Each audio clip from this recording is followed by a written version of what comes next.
Hello students and welcome back to our BNS lecture series जहां हम discuss कर रहे हैं चैप्टर जो कि रिलेट करता है और ऑफेंसिव से जो बात करते हैं इलेक्शन की। तो लास्ट लेक्चर में हमने देखा, लास्ट लेक्चर में हमने मेनली इसके प्रीवियस चैप्टर को पढ़ा, इसके कुछ सेक्शंस देखे हैं। इस चैप्टर में हमने देखा वो सारे ऑफेंसेस जो कि कमिट किए जाते थे किस पे, आर्मी, नेवी और एयरफोर्स पे। वो सारे ऑफेंसेस जो कि सिविलियंस कर रहे हैं आर्मी डिफेंस फोर्सेस को, मेनली जो कि आर्मी, नेवी एंड एयरफोर्स को उनके फंक्शंस को एक्सरसाइज करने से रोकने के लिए या उनमें किसी तरीके की लॉयल्टी की भावना को हैम्पर करने के लिए या उनको किसी उनकी जो यूनिटी की जो डेडिकेशन की डेवोशन की जो भावना है उस चीज को किसी तरीके से हैम्पर करने के लिए। तो ये सारे ऑफेंसेस हमने देखे। साथ ही साथ हमने ये देखा कि यही ऑफेंसेस अगर ये खुद करते हैं being a member of the defence forces, तो ये इनके अलग से जो एक्ट्स है, जो army act, navy act, air force act, उसमें कवर होता है, right. Then we started with the chapter 9 जो कि बात करता है ऑफेंसेस रिलेटिंग टू इलेक्शन। तो वी अंडरस्टूड इसमें कि भाई हमने पूरा देखा, मैकेनिज्म समझने की कोशिश की कि कैसे कैसे इलेक्शंस क्यों कराए जाते हैं, क्या पॉइंट है, ये सारी चीजें। इसके साथ वी स्टार्टेड विद सेक्शन 169। हमने देखा 169 में बात करता है कैंडिडेट कौन है, इलेक्शन में जो कोई खड़ा हो रहा है उसे हम कैंडिडेट कह रहे हैं, जो नॉमिनेशन फाइल कर रहा है इलेक्शन कॉन्टेस्ट करने के लिए। इलेक्टोरल राइट क्या होती है। देन 170 में हमने बात की कि इलेक्शन से रिलेटेड हम ब्राइबरी किसे कहेंगे, किस किस तरीके से की जा रही है। Now we have to start with this section, undue influence at elections.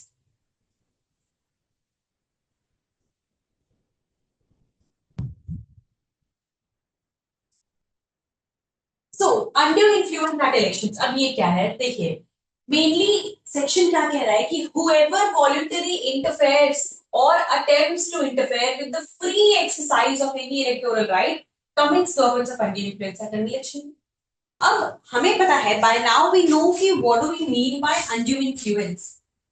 undue influence होता क्या है ये हमें अब तक पता है, हमने ऑलरेडी इसे कई बार समझा है। undue influence क्या है, मतलब अपने एडवांटेज के लिए, अपने अनड्यू एडवांटेज के लिए अपना किसी का फायदा उठाना, किसी का अपने एडवांटेज के लिए किसी को इन्फ्लुएंस करना। ठीक है, ये हो गया अनड्यू एडवांटेज, यही होता है अनड्यू इन्फ्लुएंस, यही होता है।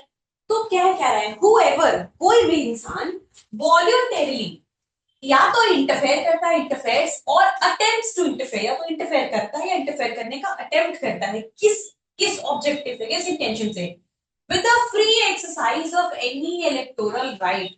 किसी इंसान के, हमने देखा भाई इलेक्टोरल राइट जो है हर किसी के पास है, पूरे हर सिटीजन के पास है कि वो इलेक्शन में खड़े हो सकते हैं, वो विड्रॉ कर सकते हैं, वो वोट करें या वोट ना करें, ये सारी उनके पास राइट दे रखे हैं। ठीक है, जो कि इलेक्टोरल राइट हमने 169 में देखा। सो किसी भी इंडिविजुअल के इलेक्टोरल राइट से कोई अगर इंटरफेयर करता है, उसको अनड्यू इन्फ्लुएंस कराता है या इंटरफेयर करने की कोशिश करता है, तो सेक्शन 171 के अंदर ये ऑफेंस कमिट करता है। ठीक है, बेसिकली प्रिंसिपल क्या है कि every voter and candidate should be able to exercise their rights without any fear, coercion और एक्सटर्नल प्रेशर। ये आपका राइट है, बिना किसी प्रेशर के, बिना किसी थ्रेट के, बिना किसी कोएर्जन के आप फ्री हैं बिल्कुल अपने डिसीजंस लेने के लिए इलेक्शन के रिस्पेक्ट में, कि आपको वोट करना है, नहीं करना है, किसे करना है, किसे नहीं करना है, आपको खड़े होना है, कहां से खड़े होना है या नहीं होना है, ये सारी चीजें आपका, आप फ्री विल से कर सकते हो। कोई भी इंडिविजुअल, कोई भी सिटीजन ये करने के लिए बिल्कुल फ्री है, राइट।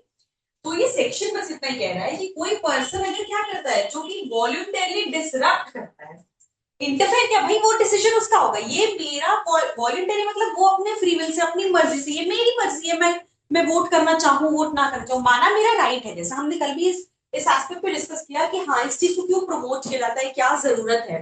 मेरा कॉन्स्टिट्यूशनल राइट है, लेकिन देन तो मुझे ये अधिकार दे रखा है कि मैं उस राइट को एक्सरसाइज करूं या ना, ये मेरे ऑप्शन है, मेरा ऑप्शन है, मेरे पार्ट पे है।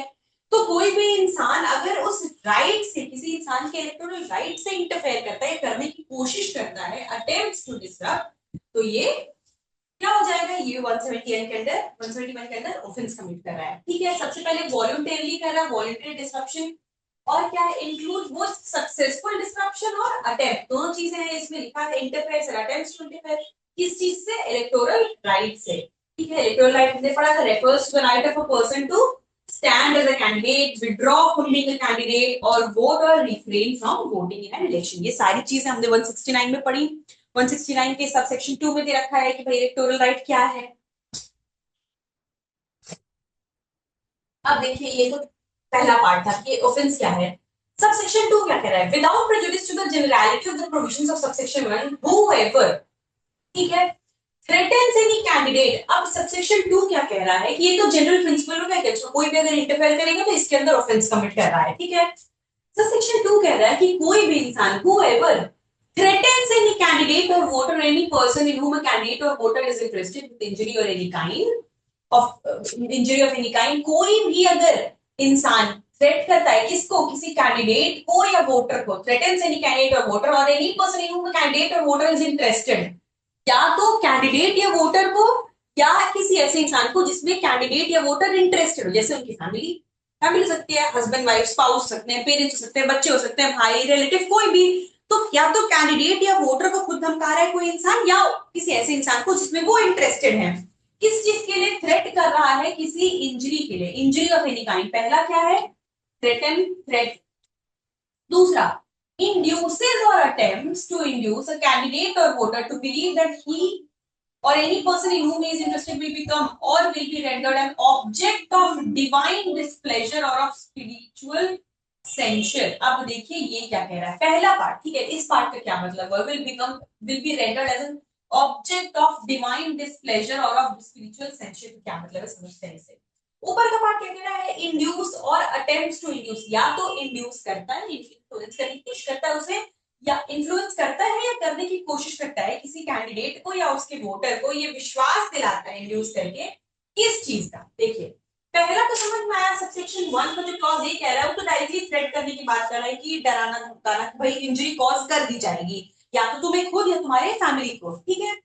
दूसरा, स्पिरिचुअल undue influence क्या है भाई? persuading a person that they will be the object of divine wrath or spiritual condemnation. कोई अगर आप ऐसा एग्जांपल लेंगे, telling a voter that they will be cursed or excommunicated if they vote for a specific party. किसी candidate को जाके ये बात कहना, उसे कन्विंस करने के लिए, उसे मैनिपुलेट करने के लिए. इंड्यूस लिखा है ना, इंड्यूस और अटेम्प्ट टू इंड्यूस. उसे मैनिपुलेट करने के लिए किसी कैंडिडेट को जाके ये कहना कि भाई अगर आप इस जगह से, आपने इलेक्शन कॉन्टेस्ट किया, ये बाबा जी का ये बहुत ही सिद्ध बाबा है, बहुत बड़े गुरुजी हैं, इनका कहना ये ऐसे बता रहे थे, मैं तो बहुत इन्हें मानता हूँ. मैं कुछ दिन पहले मैं जब यहाँ पे आया था इनसे आशीर्वाद लेने के लिए, तो बातचीत में हमें ये पता लगा, इन्होंने कहा कि इस जगह से बहुत ही कर्स्ड ये जगह है, जो भी इंसान यहाँ से इलेक्शन में कॉन्टेस्ट करेगा वो तो हार ही जाएगा. तो ये कह के आप उसे इन्फ्लुएंस करने की कोशिश कर रहे हो किसी स्पिरिचुअल तरीके से. ठीक है. या वोटर को ये कहना कि भाई आप अगर इस पार्टी को वोट करोगे तो बहुत बुरा असर हो सकता है, बिल्कुल आप शापित हो जाओगे, कर्स्ड है ये, ऐसा कुछ कहना. ठीक है. तो अगर स्पिरिचुअल इन्फ्लुएंस देके, स्पिरिचुअल डिस्प्लेजर के से इन्फ्लुएंस करना, कह के किसी को इन्फ्लुएंस करना, पर्सुएड करना, ये पहला तो डायरेक्टली थ्रेट करना, उसे डराना धमकाना कि इंजरी कॉज कर जाएगी. या दूसरा, आप किसी को इन्फ्लुएंस कैसे कर सकते हो? तो उसके वीक पॉइंट पे उसको डरा धमका सकते हो, उस पर प्रेशर बना सकते हो, यही कर सकते हो, यही किया जा सकता है. या दूसरा क्या हो सकता है? उसे पर्सुएड किया जा सकता है, उसे मैनिपुलेट किया जा सकता है. मैनिपुलेट बहुत तरीके से होता है, यहाँ पे स्पिरिचुअल इन्फ्लुएंसेस को मैनिपुलेट किया जा रहा है कि भाई अगर ये किया तो इसका बहुत बुरा असर हो सकता है, ये जगह बहुत ही कर्स्ड है, इसका ऐसा इफेक्ट होगा, या बहुत लाइफ इसका खराब असर होगा. तो इस तरीके की चीजें कह के किसी को मैनिपुलेट करना. ठीक है. तो दो तरीके से कह रहा है. अनड्यू इन्फ्लुएंस जो सबसेक्शन 1 है वो तो कह रहा है किसी को अनड्यू इन्फ्लुएंस करना. ठीक है. दूसरा कह रहा है क्या, किस तरीके से करना. दो तरीका बता रहा है कि तो डायरेक्ट थ्रेट से या फिर spiritual undue influence. Such shall be deemed to interfere with the free exercise of the electoral right of such candidate or voter within the meaning of subsection 1. देखिए वही चीज 1 को ही थोड़ा एक्सप्लेन कर दिया. 1 में क्या था? कोई भी इंसान जब वॉलंटरीली क्या कर रहा है, किसी भी इंसान के इलेक्टोरल राइट से अगर इंटरफेयर कर रहा है, करने की कोशिश कर रहा है, तो ये ऑफेंस कर रहा है. ठीक है. सबसेक्शन सेक्शन 121 के सबसेक्शन 1 के अंडर अनड्यू इन्फ्लुएंस कॉज कर रहा है, वो ये ऑफेंस कमिट कर रहा है. अब ये अनड्यू इन्फ्लुएंस कैसे कॉज कर रहा है, वही तो सबसेक्शन 2 में दे रखे हैं 2 पॉइंट्स. अनड्यू इन्फ्लुएंस किस तरीके से, या तो डायरेक्टली थ्रेट करके या फिर स्पिरिचुअल अनड्यू इन्फ्लुएंस. ठीक है. स्पिरिचुअली उसे परसुएड करके. थर्ड क्या कह रहा है? A declaration of public policy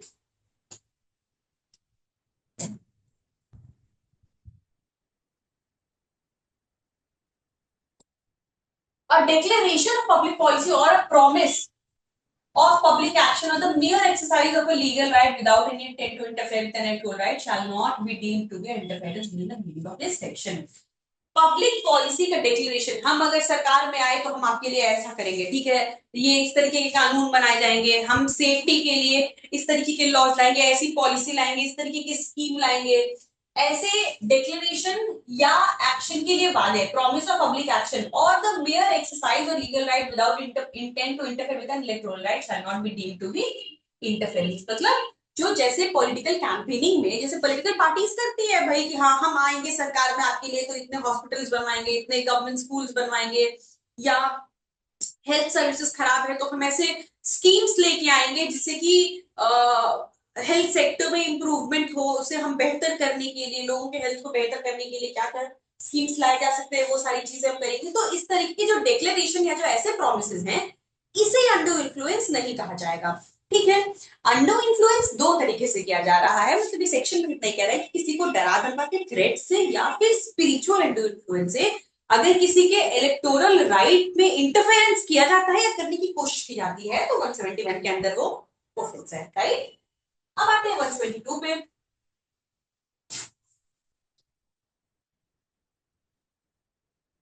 ये क्या कह रहे हैं, देखिए, personation at election, whoever at an election applies for a voting paper on votes in the name of any other person, ठीक है, किसी और नाम से अप्लाई करता है, whether living or dead, or in a fictitious name, or who having voted once at such election applies the same election for a voting paper in his own name, and whoever abets, procures, or attempts to procure the voting by any person in such way commits the offense of personation at an election।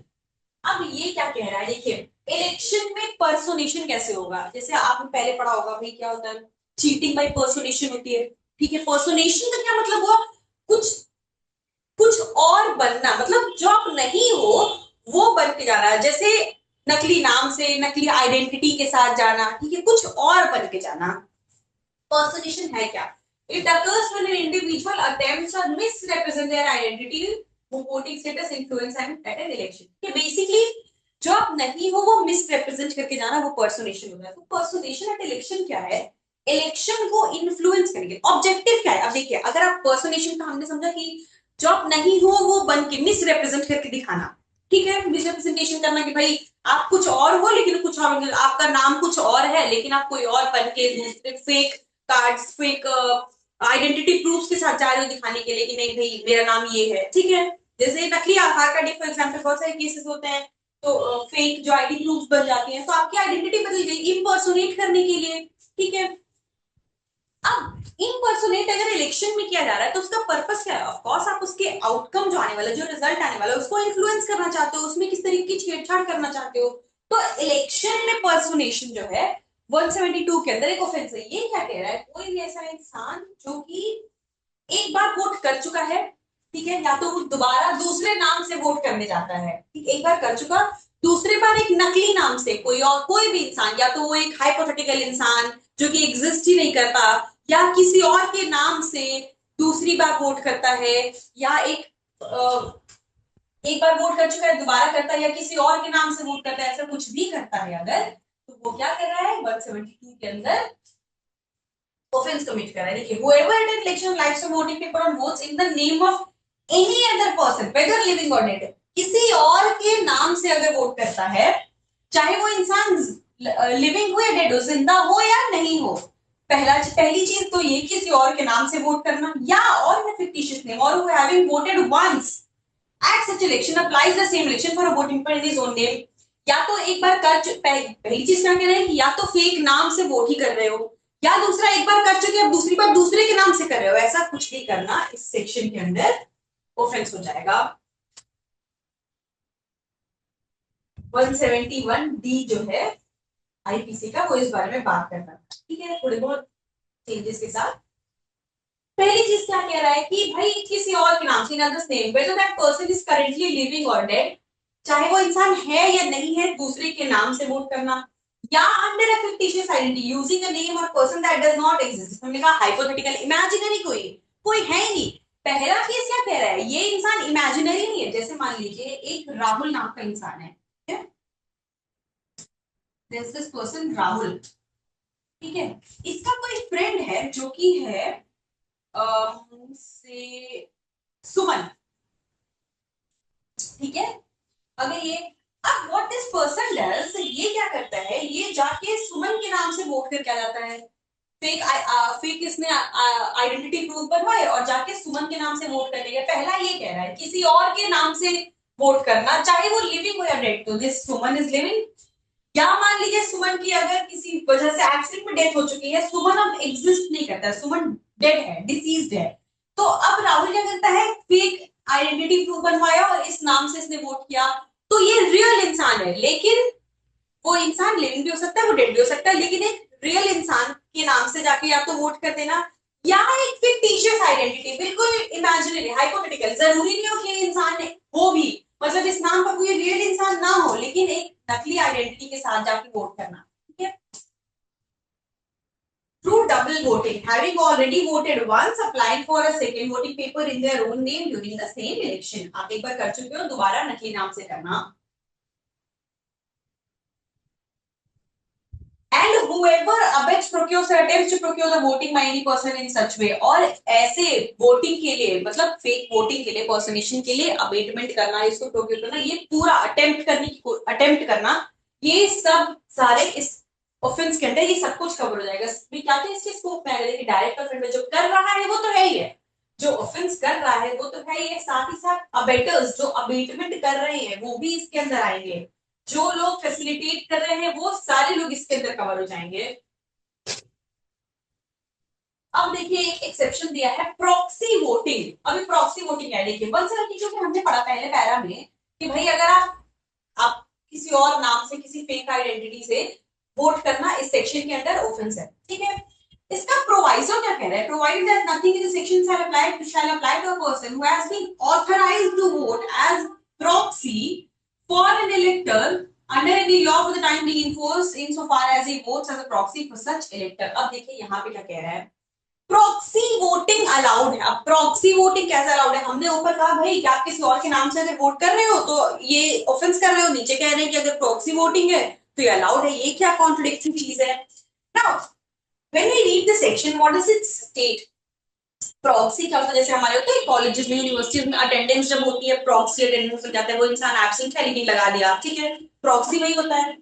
तो proxy voting की जब बात की जाती है, यहाँ पे कह क्या रहा है, देखिए nothing in this section shall apply to a person who has been authorized to vote as proxy for an elector, जिसको ऑथराइज किया गया है उसकी जगह पे जाके वोट करने के लिए।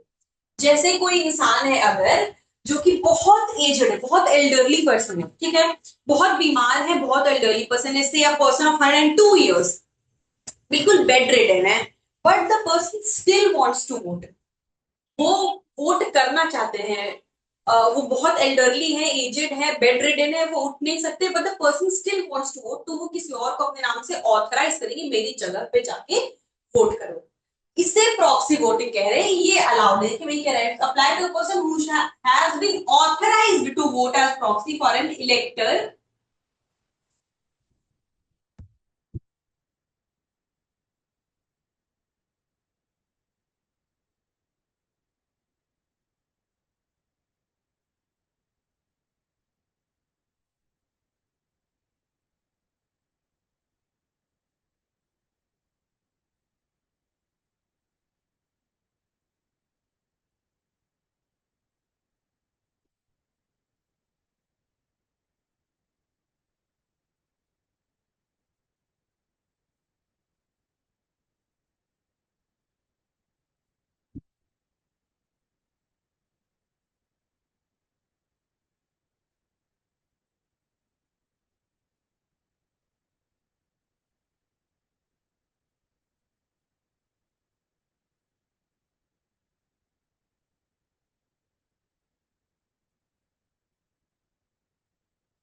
तो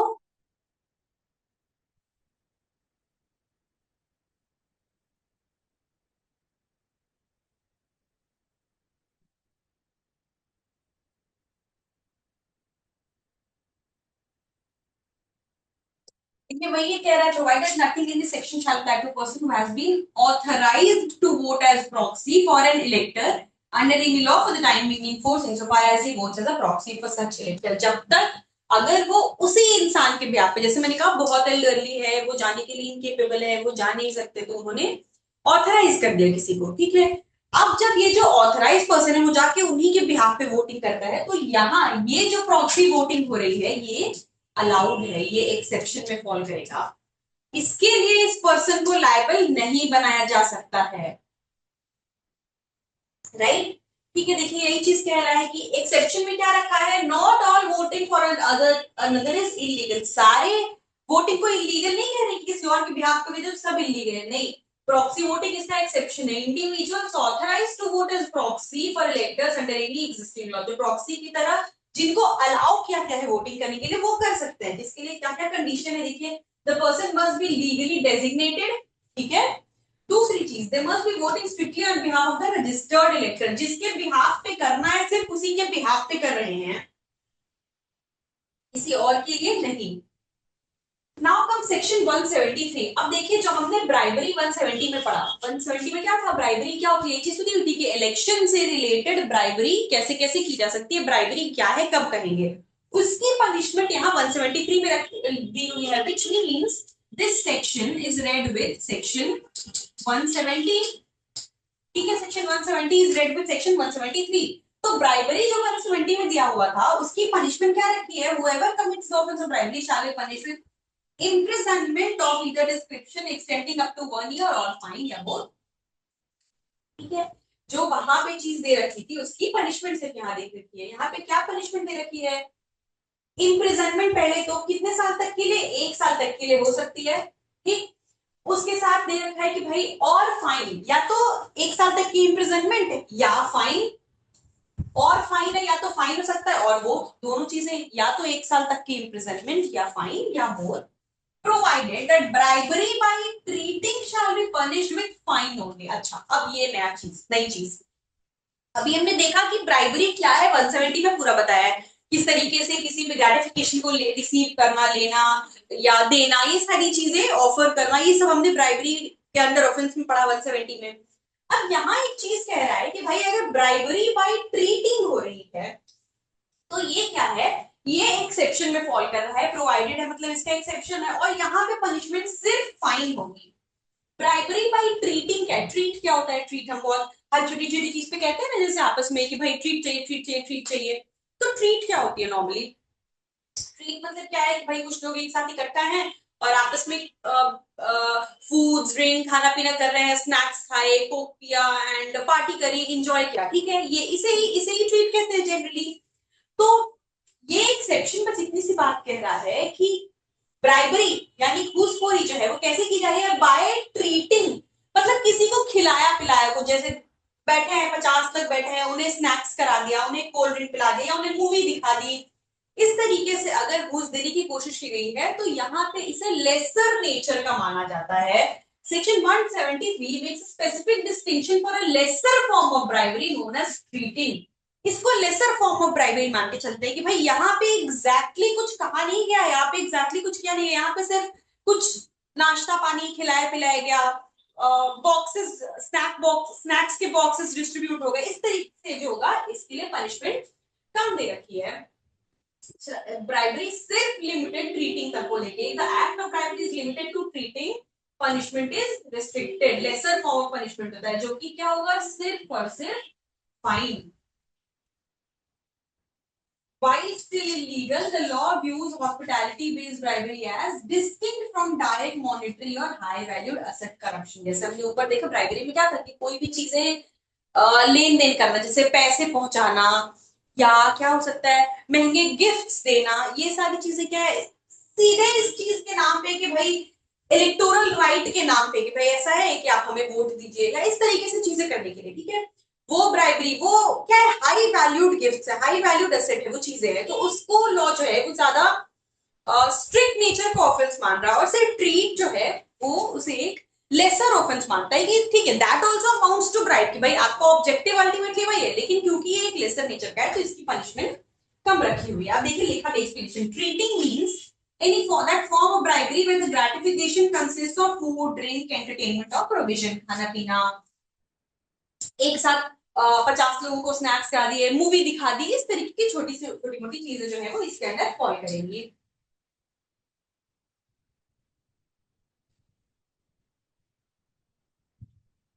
अब आते हैं 174 पे। 174 क्या कह रहा है ये? Whoever commits the offense of undue influence, देखिए ये punishment for undue influence और personation at an election, मतलब 171, अभी तक हमने 172 तक जो पढ़ा, यहाँ पे punishments नहीं थे। यहाँ पे सिर्फ क्या दे रखा था कि ये भी ऑफेंस है, ये भी ऑफेंस है, ये चीजें दे रखी थी, लेकिन यहाँ पे कहीं पे भी पनिशमेंट नहीं दिया हुआ था। अब सेक्शन 173 ऑनवर्ड देखिए पनिशमेंट दे रखा है। 173 में दिया है कि अच्छा 170 में जो ब्राइबरी पड़ी उसका पनिशमेंट क्या है। 174 जो है वो 172 और 171 दोनों के लिए कंबाइंड पनिशमेंट है। अनड्यू इन्फ्लुएंस था 171 में, 172 में पर्सोनेशन। 174 दोनों को कंबाइन करके ये कह रहा है पनिशमेंट फॉर अनड्यू इन्फ्लुएंस और पर्सोनेशन एट एन इलेक्शन, राइट। सो इसकी पनिशमेंट क्या है, दोनों को मिला दिया, अनड्यू इन्फ्लुएंस और पर्सोनेशन। इसकी पनिशमेंट कह रहा है कि इम्प्रिजनमेंट अप टू 1 ईयर और फाइन और बोथ, या तो 1 साल तक की इम्प्रिजनमेंट है या फाइन या फिर दोनों भी दिया जा सकता है, ठीक है। सी दी सेक्शंस आर वेरी स्मॉल, तो इसमें आई डोंट थिंक बहुत एक्सप्लेनेशन इज नीडेड, क्योंकि हमने ऑलरेडी पढ़ लिया ऑफेंस मेनली क्या, यहाँ पे सिर्फ इन सेक्शंस पे सिर्फ इनके पनिशमेंट्स दे रखे हैं। ऊपर जो ऑफेंस समझे हमने कि अच्छा ये ऑफेंस है, इस तरीके से क्या जा रहा है, इन सेक्शंस में सिर्फ उसकी पनिशमेंट है। तो since we have already discussed this section doesn't require much explanation. Now coming to 175। अब 175 क्या कहता है देखिए, 175 states that false statement in connection with an election, किसी इलेक्शन के कनेक्शन में फॉल्स स्टेटमेंट देना, झूठा स्टेटमेंट देना। अब ये क्या कह रहा है, whoever with intent to affect the result of an election, election के रिजल्ट को इन्फ्लुएंस करने के लिए, ऑब्जेक्टिव क्या है, इलेक्शन के रिजल्ट को इन्फ्लुएंस करना, क्या करता है, makes or publishes any statement purporting to be a statement of fact which is false and which he either knows or believes to be false and does not believe it to be true in relation to the personal character or conduct of any candidate shall be punished with fine। अब देखिए ये क्या कह रहा है, ये section ऐसा कह रहा है कि चुनाव के रिजल्ट को, बिकॉज इलेक्शन क्या होता है, इलेक्शन बहुत चीजों का मिला के जो फाइनल जो रिजल्ट्स आते हैं वो बहुत चीज को मिला के होते हैं, जो कैंडिडेट है वो कैसे हैं, उनका काम कैसा, उनका पर्सनल कैरेक्टर कैसा है, क्या क्या ऑफेंसेस इंसान ने किए हैं, उन्होंने पहले अगर काम किया है तो किस तरीके का काम किया है, उनके आने वाले टाइम के लिए प्रोमिसेस क्या है, ये सारी चीजों को देखते हुए मिला के कैंडिडेट का रिजल्ट तैयार होता है, राइट। लोग वोट करते हैं कि उनके लिए क्या पर्सपेक्टिव है जनता की। तो अब ये सेक्शन कह रहा है कि अगर इलेक्शन के सिर्फ इंटेंशन यही है कि इलेक्शन के रिजल्ट को इन्फ्लुएंस करना, इस इंटेंशन से कोई इंसान क्या करता है, अगर झूठे स्टेटमेंट्स पब्लिश करता है, किस चीज से रिलेटेड, झूठे स्टेटमेंट पब्लिश करता है, ऐसे स्टेटमेंट जो कि उस इंसान के, किसी इंसान के पर्सनल कैरेक्टर से, कैंडिडेट के पर्सनल कैरेक्टर से, उनकी कंडक्ट से रिलेटेड होने के, in relation to the personal character और कंडक्ट ऑफ एनी कैंडिडेट, उस मान लीजिए कैंडिडेट को हरवाने का इंटेंशन है, ठीक है। अब हरवाने के इंटेंशन से जानबूझ के ऑपोजिशन ने क्या किया, ऑपोजिशन के किसी इंसान ने क्या किया कि झूठे मिस इन्फॉर्मेशन उनके बारे में स्प्रेड करा दी, उनके पर्सनल कैरेक्टर के बारे में कि भाई वो उन्होंने इस तरीके के ऑफेंसेस कर रखे हैं,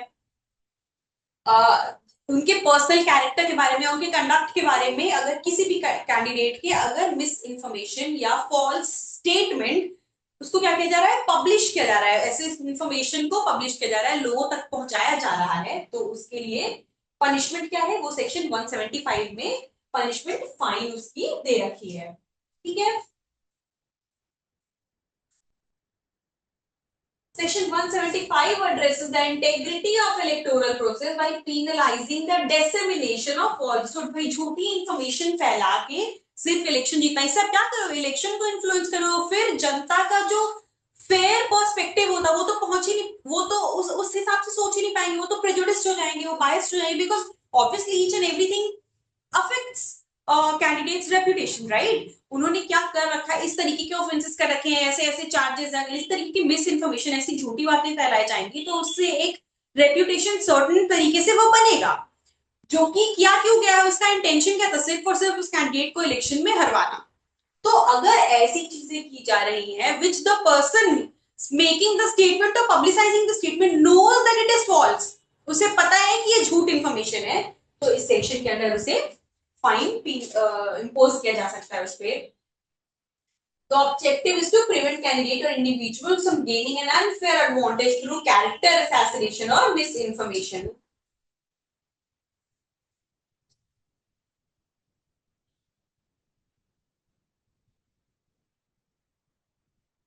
Now 176, second last section of this chapter. ये चैप्टर क्या बात करता है, regulation of election expenses and illegal payment. Illegal payment जो एक चुनाव से इलेक्शन के रिलेशन में होते हैं, उन सबको रेगुलेट करने के बारे में कहता है। ऑब्जेक्टिव क्या है, जैसे आपने बहुत न्यूज में इस तरीके की चीजें देखी होंगी कि भाई एक पॉलिटिकल पार्टी के पास बहुत सारे रिसोर्सेज से फंड्स आते हैं, राइट? और वो रिसोर्सेज जो हैं वो कई बार जरूरी नहीं हो कि वो उस चीज में ट्रांसपेरेंसी रखी जाए। हालांकि अब तो इसके बाद बहुत सारे नॉर्म्स और सारी चीजें हैं, सुप्रीम कोर्ट ने कहा कि भाई ट्रांसपेरेंसी रखनी है, आपको कहां से फंड्स रिसीव हो रहे हैं, सारे डिस्क्लोजर्स करने हैं। पर पहले ये चीजें नहीं थी, जो रिसोर्सेज थे वो डिस्क्लोज नहीं किए जा सकते, जिसकी वजह से बहुत करप्शन था। ट्रांसपेरेंसी नहीं होने की वजह से ऑब्वियसली बहुत सारा करप्शन था। तो यही कह रहा है कि इस करप्शन से बचाने के लिए जो इलेक्शन से, जो कैंपेनिंग में या जो इन सारी चीजों में, चुनाव में जितना पैसा खर्च हो रहा है उसको रेगुलेट करने के लिए बेसिकली द ऑब्जेक्टिव है क्या, maintaining the integrity of the electoral process by ensuring all campaigning spending is authorised and transparent. जो भी स्पेंडिंग की जा रही है वो ट्रांसपेरेंट है। कैंपेनिंग के नाम पे पैसा बांटना, ठीक है, ये सारा क्या है, पैसे का मिसयूज हो रहा है। क्यों? क्योंकि आप अल्टीमेटली रिजल्ट्स को इन्फ्लुएंस करना चाहते हो। तो ये सेक्शन उसी बारे में बात करते हैं। देखिए, whoever without the general or special authority in writing of a candidate incurs or authorizes expenses on account of the holding of any public meeting or upon any advertisement, circular or publication or any other way whatsoever for the purpose of promoting or procuring the election of such candidate shall be punished with fine which may extend to 10,000 rupees. अब देखिए ये क्या कह रहा है, कह क्या रहा है कि कैंडिडेट के बिहाफ पे कोई पर्सन, मान लीजिए अगर बहुत पैसा खर्चा करता है, कैंडिडेट के बिहाफ बहुत पैसा खर्च किया गया उसे प्रमोट करने के लिए, उनकी पार्टी को प्रमोट करने के लिए, कैंडिडेट के प्रमोशन के लिए अगर ऐसा किया जा रहा है तो उस चीज से रिलेट कर रहा है ये सेक्शन, ठीक है। No person should spend money to promote a candidate without that candidate explicit wanted. अब कैंडिडेट ने नहीं कहा है, कैंडिडेट के बिहाफ पे किसी ने, मान लीजिए कोई बिजनेस पर्सन है, for example hypothetically can example, not being with taking name of anybody और not being offensive to anyone. तो अगर किसी कैंडिडेट के बिहाफ पे कोई से दिस सम बिजनेस पर्सन जो कि बहुत पैसे खर्च करते हैं, ठीक है, बहुत पैसे खर्च करते हैं, एंड इस कैंडिडेट ने कहा नहीं, कैंडिडेट ने ऑथराइज नहीं किया है, कैंडिडेट कंसेंट नहीं, ऐसा कुछ भी नहीं है, बस कैंडिडेट के प्रमोशन के लिए अगर ऐसा किया जा रहा है, तो क्योंकि कैंडिडेट का ऑथराइजेशन नहीं है वहां पे, इस स्पेंडिंग के लिए इस पर्सन को लायबल ठहराया जा सकता है। The objective is to prevent shadow spending or unaccounted expenditure that could bypass election expense caps, ठीक है। Any individual, अब देखिए है क्या, any individual who incurs or authorizes expenses to promote, कोई भी इंसान जो क्या कर रहा है, खर्च कर रहा है या ऑथराइज कर रहा है खर्चे, किस चीज के लिए, टू प्रमोट और secure the election of a candidate must have permission. जैसे मैंने कहा कि भाई कोई मान लीजिए हाइपोथेटिकली कोई बिजनेस पर्सन है, बिना परमिशन के बहुत पैसे खर्च कर रहा है, किस चीज के लिए, अल्टीमेटली इलेक्शन के रिजल्ट को इन्फ्लुएंस करने के लिए। कर क्या रहा है, वो कैंडिडेट को प्रमोट कर रहा है, उनकी पार्टी को प्रमोट करने के लिए बहुत पैसे खर्च कर रहा है, जिसे पानी की तरह पैसे बहाना जिसे कहते हैं, बिल्कुल वैसे ही बहुत पैसे खर्च कर रहा है, तो वो इस सेक्शन के अंदर कवर किया जाएगा। क्योंकि प्रिंसिपल क्या कह रहा है कि भाई आपको इलेक्शन में कैंपेनिंग में पैसे लगने हैं, राइट, एड में, प्रमोशन में, कैंपेनिंग में पैसे जाएंगे, बट देन वो ऑथराइज होना चाहिए। आप बिल्कुल पैसा ऐसा वेस्ट नहीं करोगे, बिल्कुल ऐसे कि कोई उसकी लिमिट ही नहीं, लिमिटलेस, बिल्कुल कोई कैप नहीं हो, वो पैसा बिल्कुल लगाया ही चले जा रहा है, अगर बिना परमिशन की किया जा रहा है तो वो लाइबिलिटी बन जाएगी।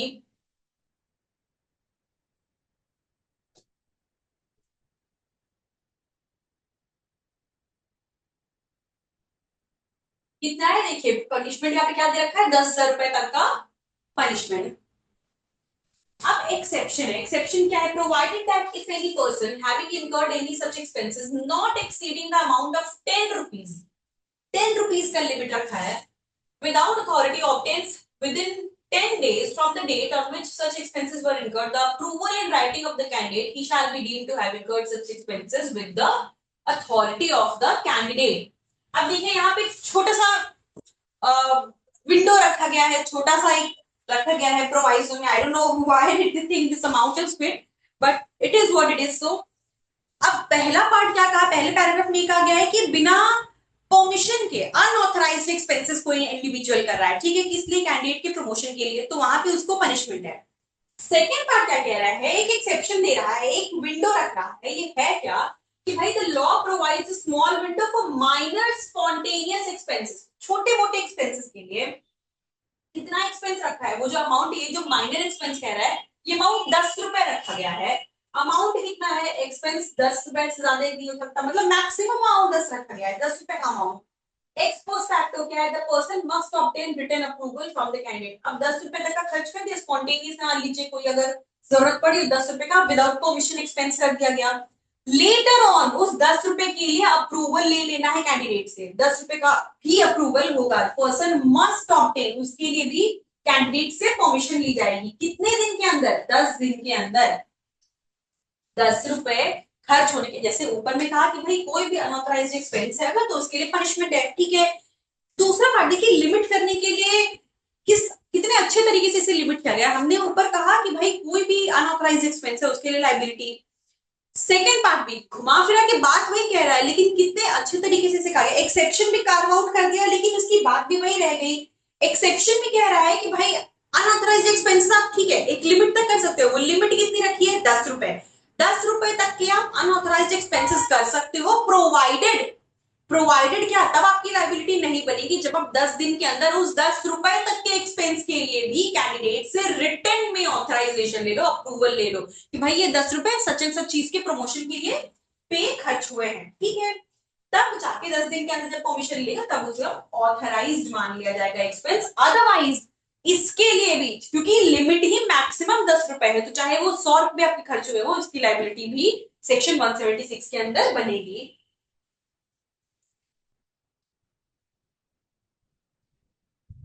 अब आते हैं लास्ट सेक्शन, इस चैप्टर के लास्ट सेक्शन पे, failure to keep election accounts, whoever, ठीक है, whoever being in required by any law for the time being in force or any rule having the force of law to keep accounts of expenses incurred at or in connection with an election fails to keep such accounts shall be punished with fine extending up to 5,000 rupees। इसमें बस इतनी सी बात कह रहा है, जैसे हमने ऊपर क्या था भाई, ऊपर वाले सेक्शन में दिया हुआ था क्या, अनऑथराइज्ड एक्सपेंसेस की बात की थी, यहाँ पे कह रहा है जितना खर्चा हो रहा है इलेक्शन में, आपका जितना भी खर्चा हो रहा है उसका आपको अकाउंट मेंटेन करना है, भाई कहाँ कितना खर्च हुआ, वही चीज कह रहा है, whoever being required by law for the time being in force or any rule having the force to keep accounts of expenses incurred at or in connection with an election, election में कितना खर्चा हुआ वो पूरा खर्चे का हिसाब रखने की जिसकी जिम्मेदारी है, वो इंसान अगर फेल कर जाता है, मतलब वो अकाउंट मेंटेन नहीं करता है, वो हिसाब नहीं रख पाता है प्रॉपरली, तो उसके लिए पनिशमेंट, वो उसके लिए लायक लगेगा। पनिशमेंट क्या है, 5,000 तक का फाइन, ठीक है।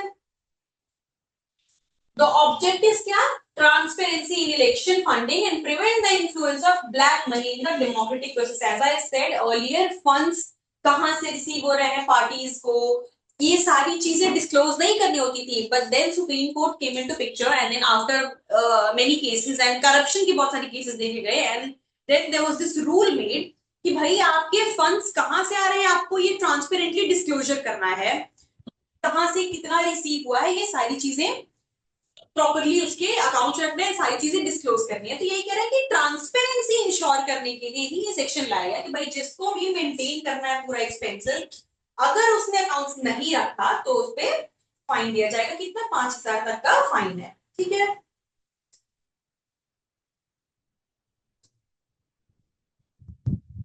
5,000.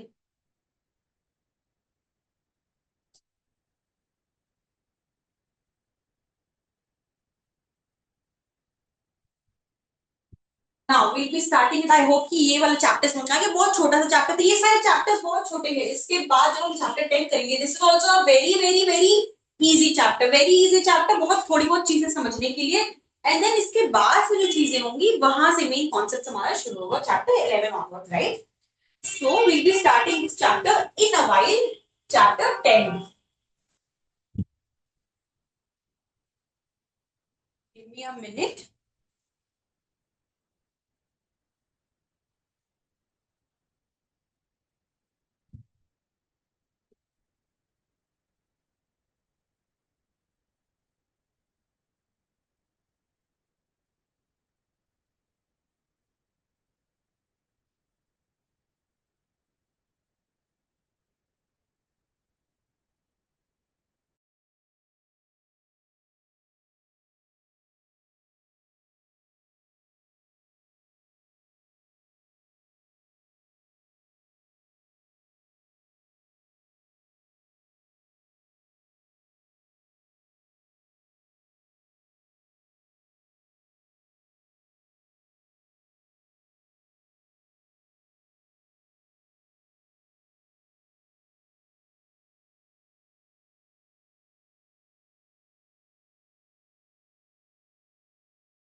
तो जैसे देख सकते हैं चैप्टर 10 जो बात करता है किस चीज से, जो हम काउंटर फीटिंग हमने पढ़ा था, जो हम आईपीसी में पढ़ते थे, इसी के बारे में ये पूरा चैप्टर है, काउंटर फीटिंग का ऑफेंस है।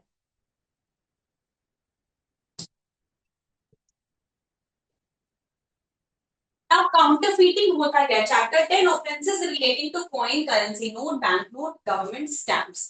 ठीक है, इसके बारे में बात करता है। अब जब हम डेफिनेशन पढ़ रहे थे इस चैप्टर, इस बीएस के अंदर, जब हमने जहां डेफिनेशंस पढ़ी थी, वहां पे हमने एक टर्म पढ़ा था, एक टर्म समझने की कोशिश की थी, जो कि काउंटरफीट है। काउंटरफीट टर्म हमने पढ़ा था। काउंटरफीट, काउंटरफीट क्या था?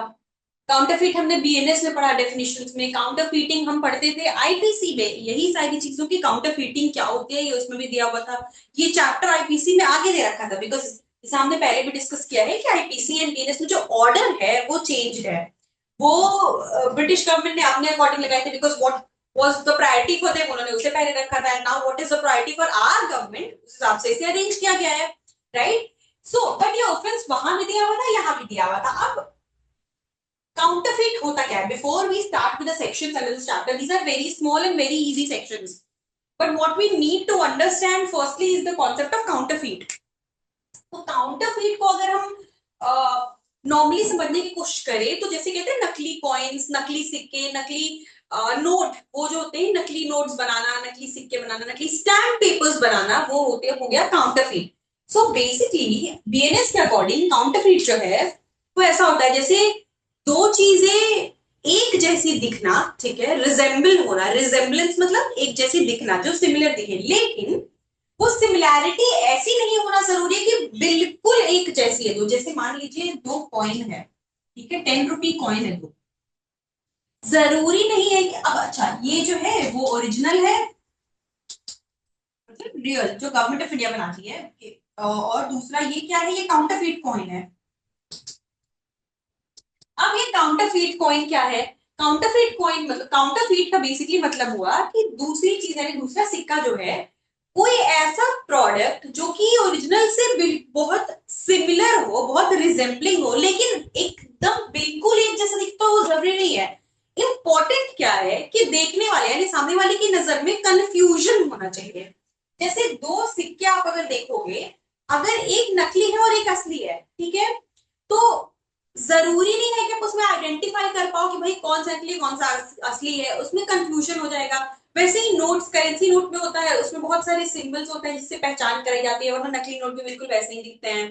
तो काउंटरफीट का मतलब ही ये हुआ कि भाई दो चीजों का इतना रिजेम्बलेंस, दो चीजों के बीच इतना रिजेम्बलेंस यानी इतनी सिमिलैरिटी, जिससे सामने वाला इंसान कंफ्यूज हो जाए, कंफ्यूजन क्रिएट हो जाए माइंड में, बस वो काउंटरफीट हो गया।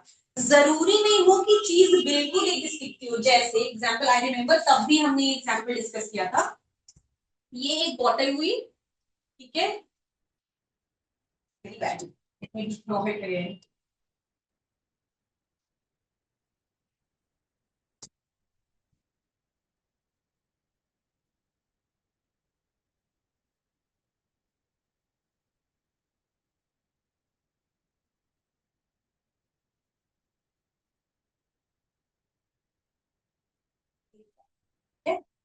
और ऐसी ही एक और बॉटल है,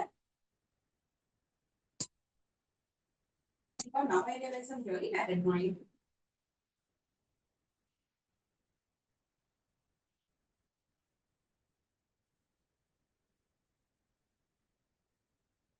मतलब इससे काम चला। So these are two bottles जो एक जैसी दिखती है। एक में लिखा है बिस्लेरी,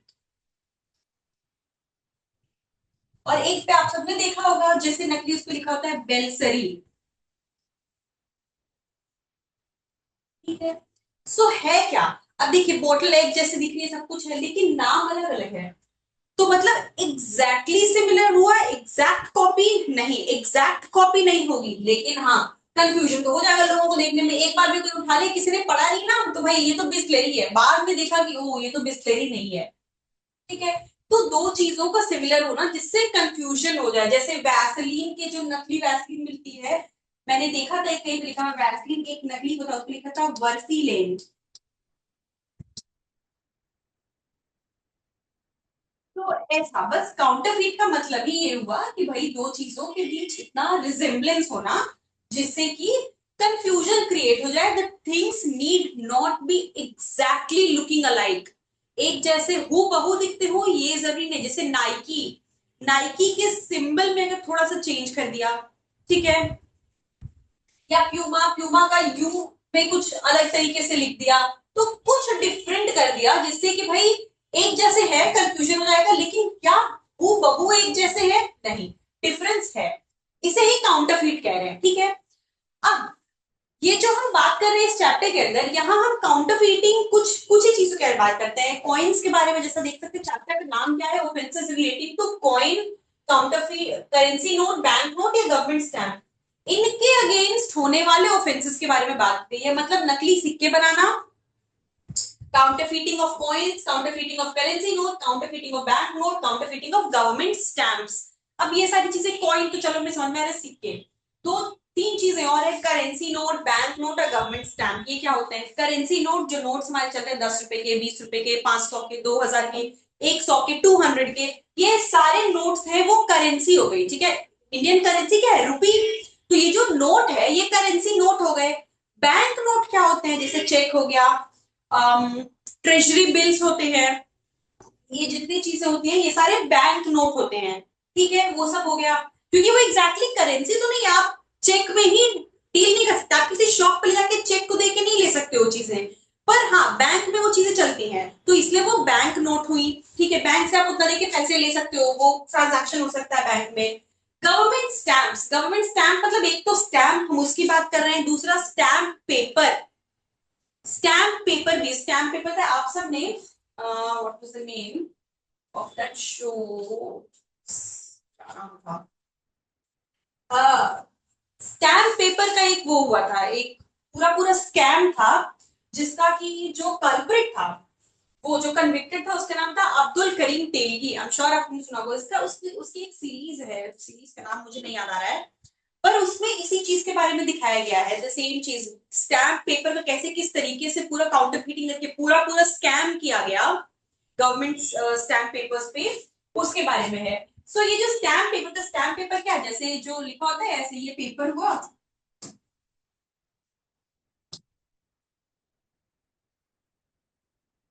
जिसपे एफिडेविट से बनती है, ऐसे लिखो नॉन जुडिशियल पेपर 100 रुपीज का, या इस तरीके के जो पेपर्स होते हैं जिसपे लिखा होगा भारत सरकार, गैर गैर नॉन जुडिशियल पेपर, इस तरीके से ये जो चीजें लिखी हुई होती हैं, तो ये होता है स्टैम्प पेपर्स। इन सब को नकली बनाना, उसका काउंटरफीटिंग करना, उसकी खरीद बेच करना, उसको डिलीवर करना, यही सारी चीजों के बारे में इस चैप्टर के अंदर बात की गई है, ठीक है।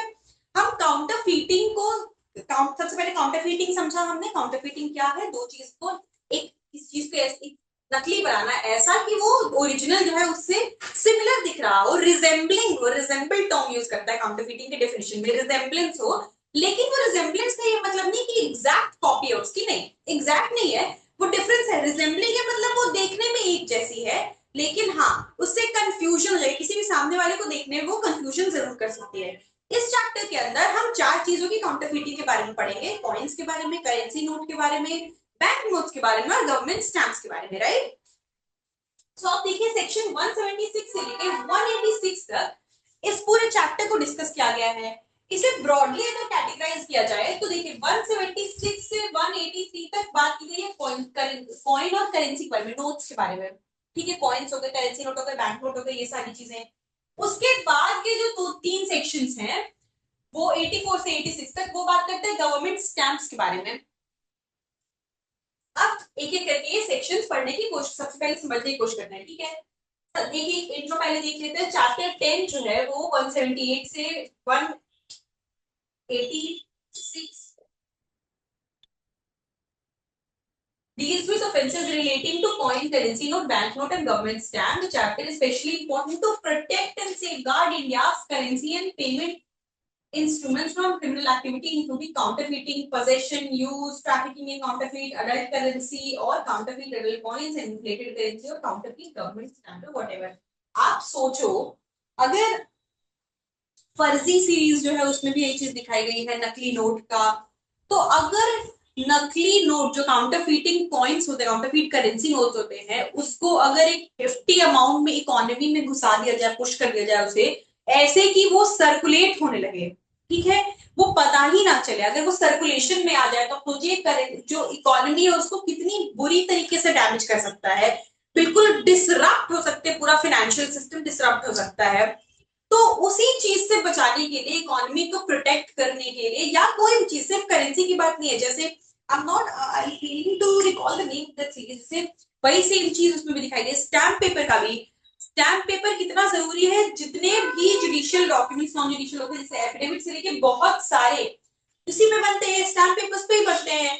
तो अगर इसको सर्कुलेशन में इस तरीके से घुसा दिया जाए कि भाई को पता ही ना चले असली है नकली है, तो गवर्नमेंट को कितना कितना का लॉस होगा, पूरे की पूरे हमने सिस्टम को ही डिसरप्ट कर दिया। तो इसी चीजों से प्रोटेक्ट करने के लिए ये सेक्शन जो है, ये सेक्शन जो है, ये चैप्टर जो है, ये है पूरा, ठीक है।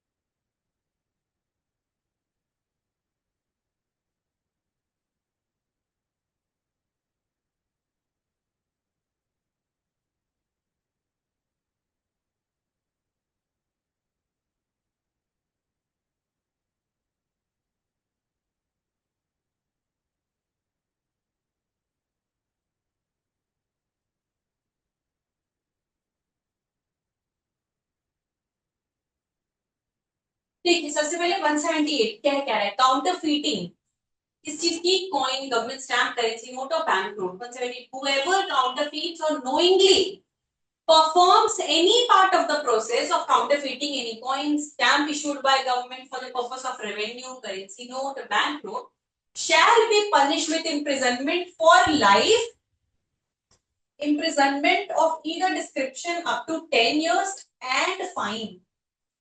Now, हमें जो पनिशमेंट है, पनिशमेंट देख के समझ आ रहा है कि ऑफेंस की सिवियरिटी कितनी होगी।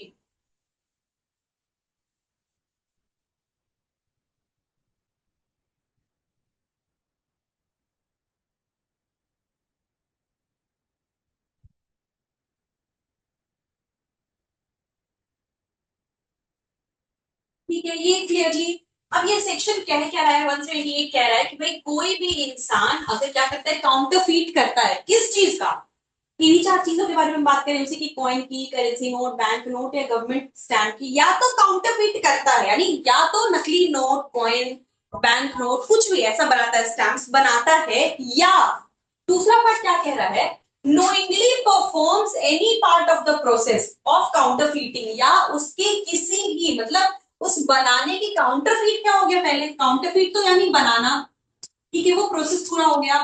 दूसरा पार्ट कह रहा है उसके किसी प्रोसेस के किसी भी पार्ट में अगर वो शामिल है, इस काउंटरफीटिंग बनाने के दौरान, मान लीजिए नकली कॉइन की अगर हम बात कर रहे हैं, तो पूरा कॉइन बनाने के प्रोसेस में कहीं भी वो इंसान अगर शामिल है, performs any part of the process of counterfeiting, अगर कहीं पे भी शामिल है, तो उसके लिए पनिशमेंट कितनी है, लाइफ इम्प्रिजनमेंट, या तो लाइफ इम्प्रिजनमेंट है, या फिर 10 साल तक की इम्प्रिजनमेंट और साथ ही साथ फाइन, ये है, ठीक है।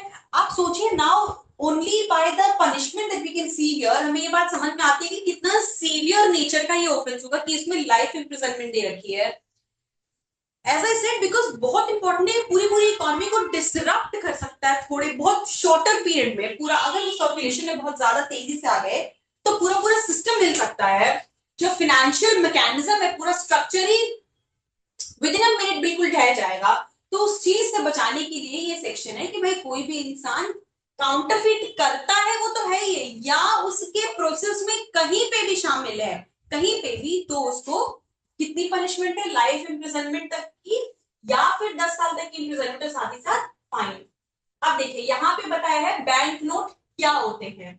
Bank note means a promissory note or engagement for the payment of money to bearer on demand issued by any person carrying on the business of banking in any part of the world and issued by or under the authority of any state or sovereign power intended to be used as equivalent to or a substitute for money.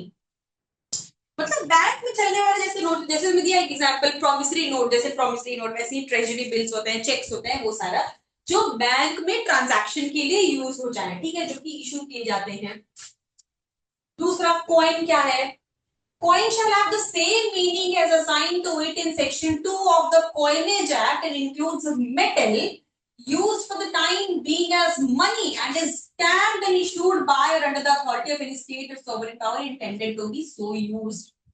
जब किसी भी जैसे कि promissory bill होता है, उस पे भी चेक होता है, उस पे भी होता है, उस पे भी क्या होता है, अथॉरिटी का स्टैम्प और सिग्नेचर होता है ना, अथॉरिटी का उसमें स्टैम्प लगा हुआ होता है, सील होता है। कॉइन पे भी क्या होता है, गवर्नमेंट ऑफ इंडिया लिखा हुआ होता है, मार्क होता है। थर्ड क्या कह रहा है, person commits offence of counterfeiting government stamp who counterfeits by causing a genuine stamp of one denomination to appear like a genuine stamp of different denomination. ठीक है, स्टैम्प के बारे में आप बात कर रहा है। या फोर्थ क्या कह रहा है, a person commits the offence of counterfeiting coin who intending to practice deception or knowing it to be like a deception will thereby be caused a genuine coin to appear like a different coin। अगर coin का receptor, coin की काउंटरफीटिंग कैसे होगी, जैसे note की, जैसे मैंने बताया कि भाई एक जैसा दिखने वाला अगर दूसरा सिक्का बना दो, जिससे उसे पता है कि क्या होगा, धोखा होगा, लोगों को कंफ्यूजन होगा, knowing it to be likely that deception will be caused, deception will be practiced, कि इससे धोखा हो जाएगा, लोग कंफ्यूज हो जाएंगे। Offense of counterfeiting coin includes diminishing the weight of alteration of the composition or alteration of the appearance of the coin। अब क्या है, कॉइन कैसे बन रहा है, कॉइन बन रहा है मेटल से, ठीक है, तो कॉइन की काउंटरफीटिंग कैसे होगी, कॉइन की काउंटरफीटिंग का मतलब ये है कि भाई डिमिनिशिंग द वेट, जितना एक कॉइन, जैसे 10 रुपए का कॉइन है, ठीक है, हर 10 रुपए कॉइन का एक पर्टिकुलर वेट है, 5 रुपए कॉइन का एक पर्टिकुलर वेट है, 20 रुपए कॉइन का एक पर्टिकुलर वेट है, तो उस वेट को या तो कम कर देना, डिमिनिशिंग द वेट, वेट जितना होना चाहिए उससे कम कर देना, या ऑल्टरेशन ऑफ द कॉम्पोजिशन, उसमें कितना सिल्वर है, कितनी क्या चीजें मिलाई गई है, उस कॉम्पोजिशन को बदल देना, ठीक है। या तीसरा क्या है, alteration the appearance of the coin, जैसे जिस तरीके से मान लीजिए 10 लिखा है, अगर ऐसे है उसको बदल देना, उसको इस तरीके से लिख दिया, मतलब उसके अपीयरेंस में कोई चेंज कर देना, उसकी कॉम्पोजिशन में कोई चेंज कर देना, या उसके वेट को कम कर देना, इन तरीके से कॉइन की काउंटरफीटिंग होगी, ठीक है, की जा सकती है। तो ये जो सेक्शन है 178 सिर्फ और सिर्फ ये कह रहा है कि भाई जानते हुए, नोइंगली, इंटेंशन के साथ, भाई आपको पता है कि इससे डिसेप्शन होगा, या आपका इंटेंशन ही है डिसीव करना, अगर आप क्या कर रहे हो, इन चारों में से किसी चीज की काउंटरफीटिंग कर रहे हो, तो पनिशमेंट इतनी दे रखी है। किन किन चीजों की काउंटरफीटिंग, कॉइन, कॉइन की क्या किया जा रहा है, स्टैम्प्ड मेटल, भाई तो होता है, कॉइन पे क्या होता है, यहाँ पे इसमें गवर्नमेंट ऑफ इंडिया मार्क लगा होगा, सील होता है, स्टैम्प होता है, गवर्नमेंट स्टैम्प, बैंक का करेंसी, नोट्स।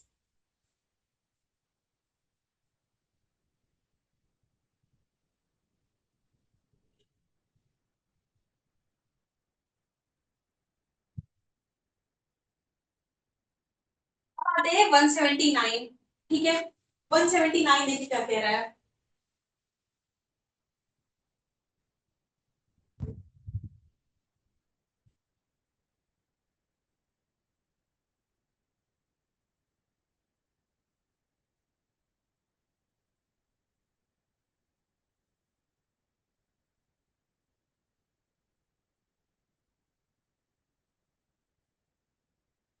अब देखिए ये क्या कह रहा है 178, whoever, अभी तक तो ये था कि भाई कोई भी काउंटरफीट कर रहा है, 178 ने बस इतनी सी बात कही, कोई भी काउंटरफीट कर रहा है अगर, और किस तरीके से किया जा रहा है, वो भी दिया हुआ था, कॉइन का कैसे कर सकते हैं, नोट का, बैंक नोट का, करेंसी का, बैंक नोट का, गवर्नमेंट स्टैम्प का, ये सारी चीजें ठीक है दे रखा था कि अगर किसी भी तरीके से, तरीके इसमें दे रखे एक्सप्लेनेशन में, इन तरीकों से अगर काउंटरफीटिंग की जा रही है इन चारों चीजों की, तो सेक्शन 178 के अंदर पनिशमेंट है।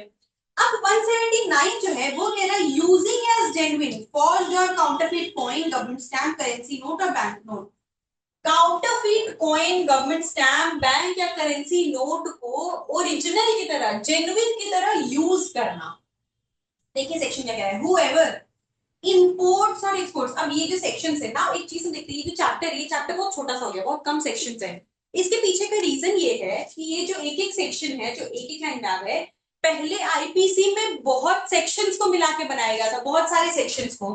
जैसे इसमें देख सकते हैं import export, sale delivery, buy receive, इस तरीके से है। तो ये अलग अलग सेक्शंस को मर्ज, जैसे कि modernise the provisions previously found under 239 and 240, इसको मिला के एक कर देंगे, क्योंकि बहुत सारे सेक्शंस को मर्ज किया गया है, इसलिए ये चैप्टर छोटा हो गया, पर कॉन्सेप्ट पूरा रिटेन हो गया है। ठीक है, तो ये क्या कह रहा है, कोई भी इंसान क्या करता है, पहली चीज इंपोर्ट एक्सपोर्ट कर रहा है। ठीक है, देखिए इंपोर्ट या एक्सपोर्ट, सेल या डिलीवर, पहली चीज इंपोर्ट एक्सपोर्ट।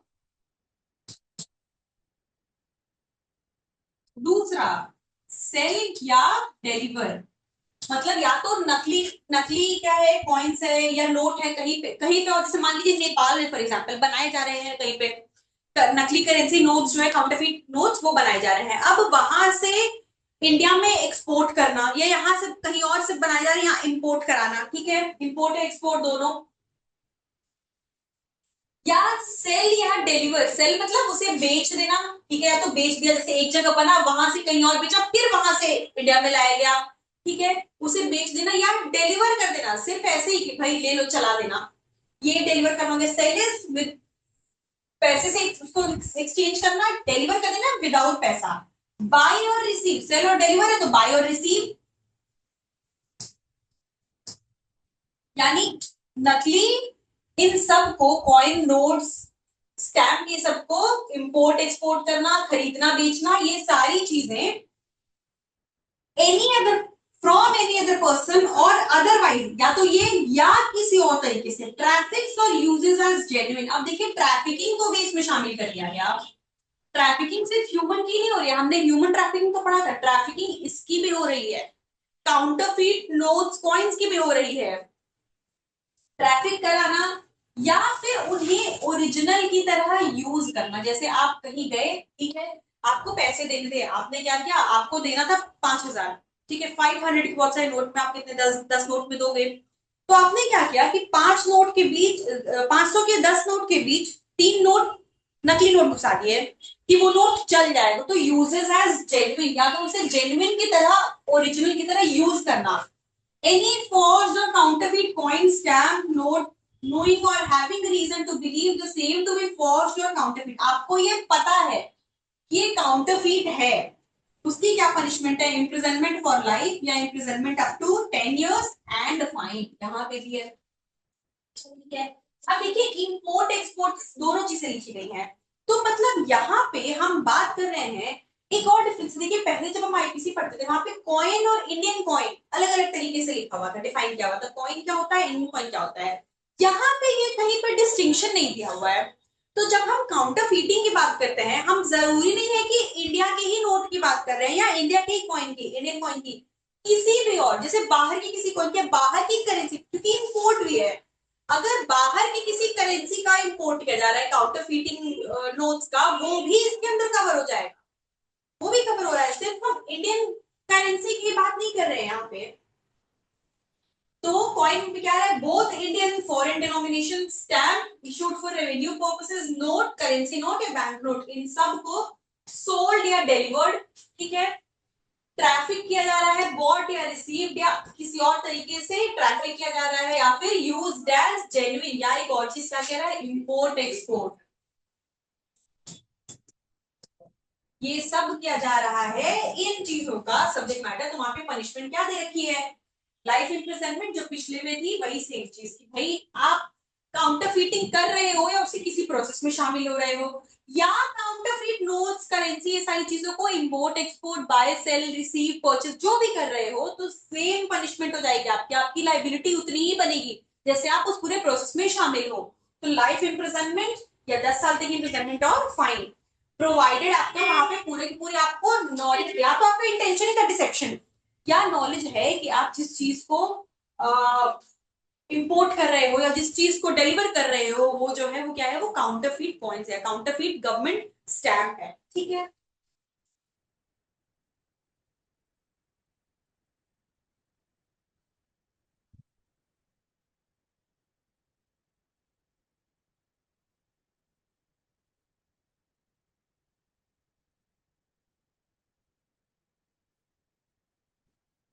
नाउ 180 क्या कहता है, whoever has in his possession। अब देखिए यहाँ पोजेशन की बात की गई है। अभी क्या देखा, सबसे पहले 178 में क्या था कि भाई काउंटर फीटिंग को सिंपली पनिशेबल बनाया, ठीक है, उसकी पनिशमेंट दी रखी है। 178 में दे रहा है कि काउंटर फीटेड वैसे ही नोट्स पॉइंट्स इन सारी चीजों को import export buy sale receive या डिलीवर करना या किसी भी और तरीके से ट्रैफिक करना या फिर उसे जेन्युइन की तरह यूज करना, उसे भी आप क्या कर रहे हो, ये पनिशेबल है।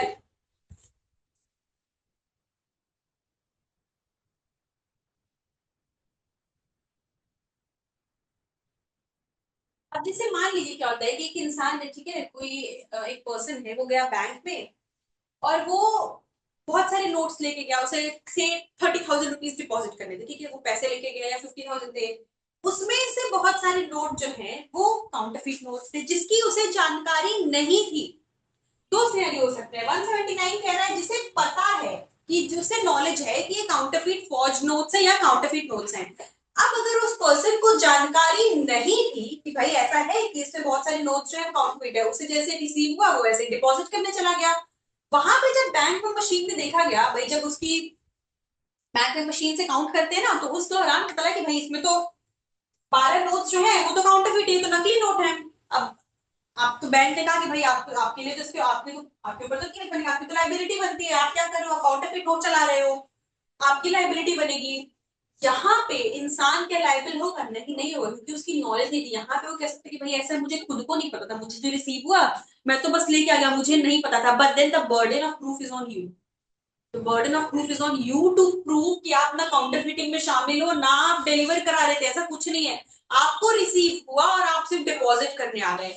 हाँ, यहाँ अगर प्रूफ हो जाता है, बर्डन ऑफ प्रूफ जैसे मैंने कहा, अगर प्रूफ हो गया कि भाई नहीं इंटेंशन था, आप इस प्रोसेस में शामिल हो, आपका यही काम ही, आपके प्रोसेस में शामिल हो, आप जगह जगह पे यही चीज कर रहे हो, तो फिर लाइबिलिटी यहाँ पे बनेगी और पनिशमेंट आएगा। Now 180 क्या कह रहा है, whoever has in his possession any for the counterfeit coin stamp note, knowing or having reason to believe the same to be for the counterfeit and intending to use the same as genuine or that it may be used as genuine shall be punished with imprisonment up to 7 years or fine or both। अब देखिए यहाँ पे क्या कह रहा है, यहाँ पे बस थोड़ी सी अलग चीज कह रहा है। इसके पिछले वाले सेक्शन में क्या था कि भाई वो इंपोर्ट एक्सपोर्ट और ये सारी चीज थी, साथ साथ कह रहा है कि उसे जेन्युइन की तरह वो यूज करता है, ठीक है। 180 कह रहा है कि उसके पास है, उसके पोजेशन में है, मतलब उसके पास है वो।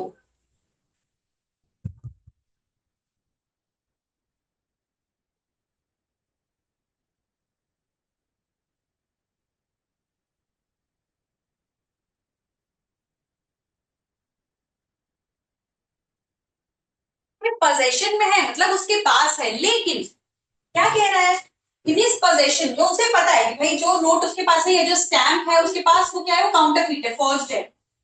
उसका इंटेंशन क्या है, knowing or having reason to believe the same to be false and intending it to use the same as genuine that it may be used, उसे वो क्या करना चाहता है, क्यों उसने रखा हुआ है, ठीक है, उसके पास मान लीजिए स्टॉक है, उसने पोजीशन उसके पास है, रखा है।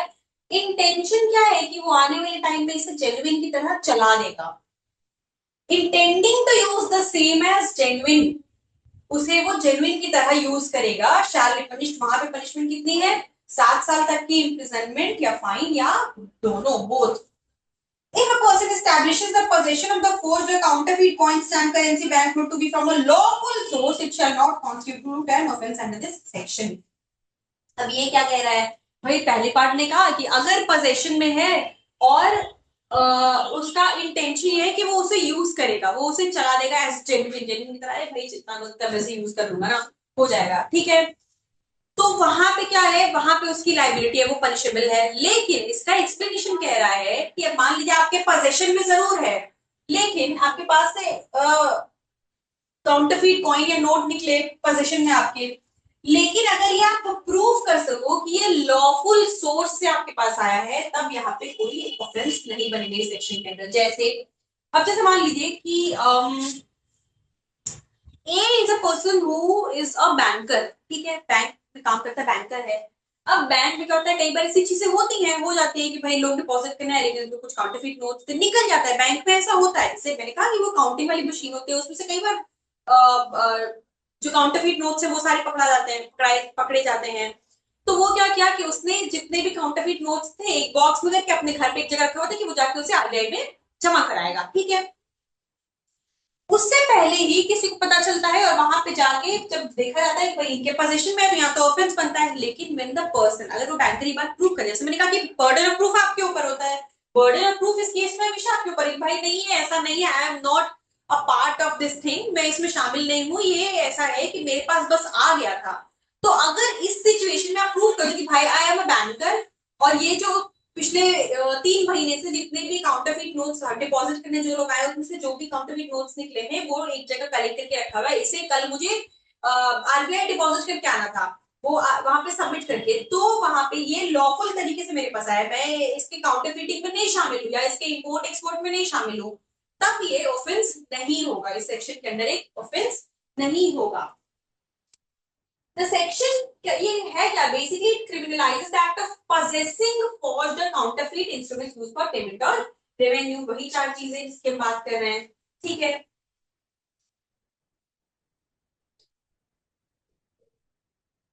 क्या क्या है इस सेक्शन के लिए, पोजेशन तो होना ही चाहिए, नॉलेज आपको पता है कि भाई आप, एक तो आपके पास है, दूसरा आपका क्या है, इंटेंशन है कि भाई इसे चला दोगे, आपको पता है कि भाई ठीक है इसे आप चला दोगे ना, इसको जेन्युइन की तरह यूज कर लोगे, तो ये इंटेंशन है, नॉलेज।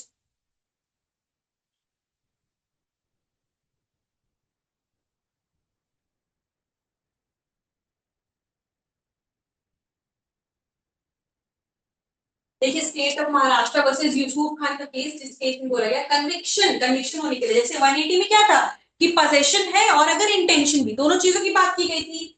जब हम बात करते हैं, हमने शुरू से इस चीज को देखी कि बीएनएस के अंदर तो एक्टिव रियस और मेंस रियस दोनों होना चाहिए, ठीक है। पोजेशन क्या है, एक्टिव रियस है, और आपका ये कि भाई चला दूंगा, ये इंटेंशन, वो क्या है, वो गिल्टी माइंड है। तो इस केस में यही कहा, conviction requires that knowledge and intention to be proven beyond reasonable doubt, beyond reasonable doubt, mere possession is insufficient for a guilty verdict, ठीक है। Mohanlal state of Rajasthan again इस केस में कहा कि possession must involve mens rea, innocent possession is protected under the law, जो हमने explanation में देखा कि भाई अगर लॉफुल सोर्स से आया है तो उसके लिए कोई ऑफेंस नहीं बनता है, कोई लाइबिलिटी वहां पे नहीं बनेगी।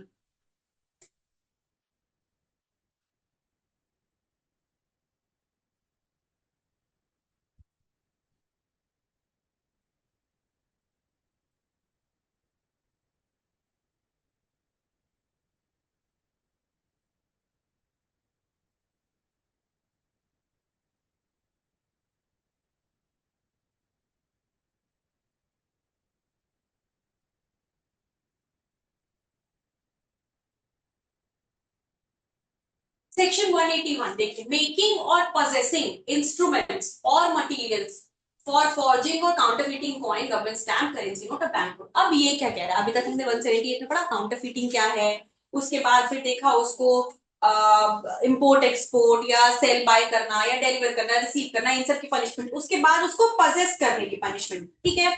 पजेस करना ताकि उसे यूज किया जा सके, इंटेंशन इज यूज करना, इज जेन्युइन। 181 कह रहा है ऐसे इंस्ट्रूमेंट्स को, क्या कह रहा है, मेकिंग और पोजेसिंग इंस्ट्रूमेंट्स और मटेरियल फॉर फॉर्जिंग, ऐसे मटेरियल को या इंस्ट्रूमेंट को अपने पास रखना, किस लिए, जो कि काउंटरफीट के लिए यूज किए जाएंगे, उनको अपने पास रखना, जो काउंटरफीट के लिए, जो भी, जैसे मेटल कॉइन को काउंटरफीट करने के लिए आपको मेटल चाहिए, तो वैसे मटेरियल को या इक्विपमेंट्स को, इंस्ट्रूमेंट्स को पजेस करना जो कि काउंटरफीटिंग में यूज किए जाएंगे, उनके बात कर रहे हैं। Whoever makes or mends or performs any part of the process of making or mending or buys or sells or disposes of or has in possession any machinery, die or instrument or material for the purpose of being used, कोई भी इंसान जो बनाता है, makes amends और performs any part of the process of making a mending, या उसका कोई भी, या तो खुद बना रहा है या उसका कोई भी पार्ट कर रहा है, मतलब प्रोसेस में कहीं पे भी वो इंक्लूडेड है, buys or sells or disposes of or has in possession any machinery, die or instrument or material used for material for the purpose of being used, या उसके पास कोई भी इंस्ट्रूमेंट है, कोई मटेरियल, कोई भी चीज, कोई इक्विपमेंट, कोई मशीनरी, कोई टूल, कोई डाई, एनीथिंग ही हैज जो कि काउंटरफीटिंग के प्रोसेस में यूज किया जाएगा, मतलब कोई भी इंसान काउंटरफीटिंग में यूज होने वाले कोई भी अगर कोई रॉ मटेरियल या कोई मशीनरी या कोई टूल या मेटल या डाई कुछ भी अगर अपने पास रखता है या खरीदता है या बेचता है डिस्पोज करता है कुछ भी ऐसा करता है जो कि क्या किस चीज के लिए कर रहा है वो काउंटरफीटिंग में यूज करने के लिए issue intended to be used for forging or counterfeiting any coin stamp issued by government for the purpose of revenue currency note banknote shall be punished with imprisonment for life imprisonment up to 10 years and fine again जैसे counterfeiting का क्या था counterfeiting भी हम पढ़े थे 178 में कि कोई भी इंसान नकली कॉइन स्टैम्प कुछ भी ऐसा काउंटरफीट कर रहा है नोट ये सब काउंटरफीटिंग कर रहा है तो उसकी पनिशमेंट दे रखी थी यहाँ पे कह रहा है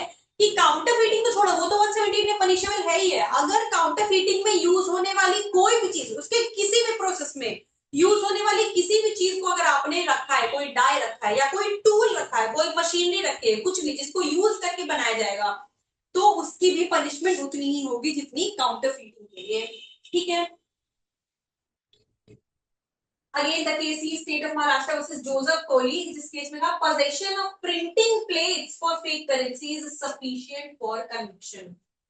नोट्स पे आने का क्या होता है वो डिजाइन के प्लेट होते हैं तो उन प्लेट्स को रखना possession of printing plates for fake currency is sufficient उतना ही सफिशिएंट है state of MP versus Kashiram इसमें क्या था प्रेपरेशन इज पनिशेबल अगर सिर्फ प्रेपरेशन किया गया है law links the making of possession of the apparatus directly to the intent of forgery making the preparatory stage a complete crime भाई आप अगर उन चीजों को possess कर रहे हो if you bought a machinery if you bought lot of metal ठीक है साथ ही साथ आया आप कुछ उन स्पेसिफिक क्वालिटी ऑफ पेपर्स को परचेस कर रहे हो जो कि करेंसी नोट बनाने के लिए यूज जाते हैं उन टूल्स को यूज कर रहे हो या डाई को यूज कर रहे हो को परचेस कर रहे हो तो आपका इंटेंशन क्या है क्लियरली आपका इंटेंशन काउंटरफीट ही करना है otherwise why would you by that तो क्लियरली इस सेक्शन में सेक्शन 117 क्या करे वो तो ऑफेंस को पनिशेबल बनाया मतलब वो लास्ट स्टेज को पनिशेबल बना दिया ये स्टेज प्रेपरेशन स्टेज को भी पनिशेबल बना रहा है कि अगर सिर्फ प्रिपरेशन में है अभी चीजें खरीद रहे हो या चीजों को इकट्ठा कर रहे हो लेके आ रहे हो तो समझ में आ रहा है कि इंटेंशन ही वही है तो प्रिपरेशन स्टेज भी पनिशेबल हो रहा है इसमें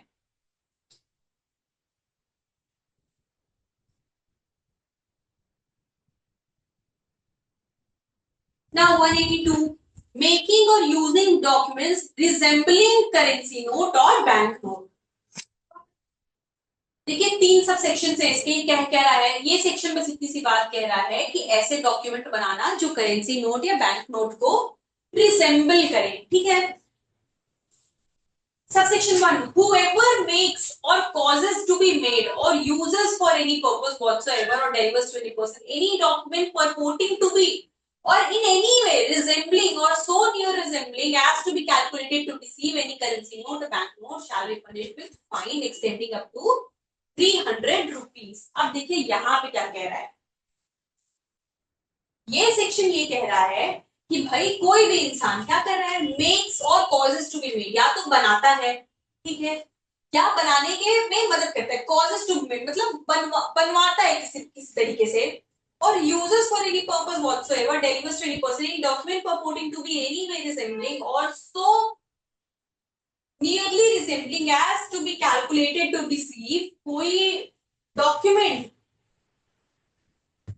बनाता है जो कि जो इतना सिमिलर दिखता है किसी करेंसी नोट या बैंक नोट से वो इस सेक्शन के अंदर जिससे क्या होगा जो कि सामने वाले को उससे आराम से धोखा मिल सकता है resembling as to be calculated to deceive is धोखा जिससे आराम से धोखा हो सकता है इस सेक्शन के अंदर वो पनिशेबल है डिजाइनिंग और printing documents that claim to be और रिजेंबल एक्चुअल करेंसी जो कि ऐसे डॉक्यूमेंट बनाना या बनाने में हेल्प करना मतलब कॉज टू बी मेड या तो कॉज करना कि वो बने ठीक है क्या बनाना भाई ऐसे डॉक्यूमेंट को जो कि रिजेंबल करते हैं बैंक नोट या करेंसी नोट से वो इस सेक्शन के अंदर पनिशेबल है इस तरीके से वो रिजेंबल कर रहे हैं कि उससे क्या होगा डिसेप्शन हो जाएगा मतलब धोखा होगा तो यहाँ पे उसकी फाइन है उसके लिए पनिशमेंट कितनी है fine up to 300 rupees participating देखिए बनाना तो है ही है पहले क्रिएशन और कनेक्टिंग दोनों चीजें लिखे क्योंकि मेक्स और कॉजेस टू बी मेड दोनों चीजें मेक्स इज खुद बनाना करेक्ट क्रिएट करना या कॉजेस टू मेड यानी फैसिलिटेट करना हेल्प करना पार्टिसिपेटिंग और फैसिलिटेटिंग द मैन्युफैक्चरिंग प्रोसेस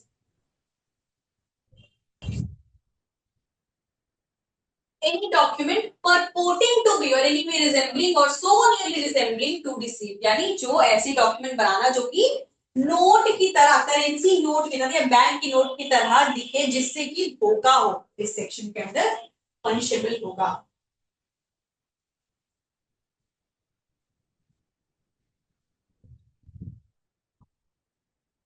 अब सबसेक्शन 2, सबसेक्शन 2 क्या कह रहा है? If any person whose name appears on a document the making of which is an offence under subsection 1, कोई ऐसा इंसान जिसने कि सबसेक्शन 1 के अंडर वो ऑफेंस किया है, मतलब उसने रिजेंबलिंग ऐसे डॉक्यूमेंट बनाए, ऐसे डॉक्यूमेंट बनाए हैं जो कि रिजेंबल करता है, मान लीजिए करेंसी नोट से, ठीक है, करेंसी नोट या बैंक नोट से, अगर उस पे उस इंसान का नाम दिख रहा है, if any person whose name appears on a document the making of which is an offense under subsection 1, जैसे मान लीजिए करेंसी नोट का 100 का एक नोट बनाया, ठीक है, अब इस पे लिखा हुआ है आर कुमार, ऐसा उसका नाम दिख रहा है, ठीक है, refuses without lawful excuse to disclose to a police officer on being so required the name and address of the person by whom it was printed or otherwise made, he shall be punished with fine may extend to 600 rupees। यहाँ पे क्या है? The clause creates a legal duty for individuals whose name appear on the deceptive document to cooperate with the law enforcement, कि भाई उस पे जिसका नाम दिख रहा है उसके बारे में पता लगाने की, उसको अगर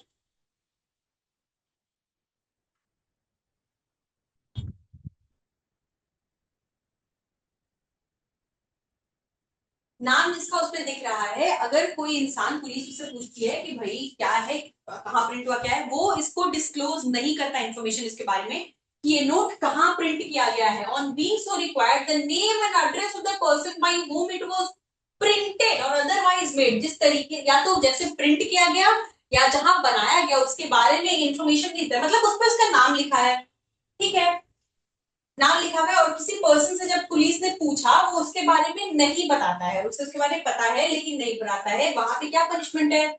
600 रुपीज तक की पनिशमेंट है। If the police officer requests the name and address of the actual printer or the maker, the person must disclose it. Non compliance से क्या हो जाएगा वहां पे? विदाउट अ लॉफुल एक्सक्यूज, किस चीज की यहाँ पे पनिशमेंट 600 तक की फाइन इम्पोज किया जा सकता है।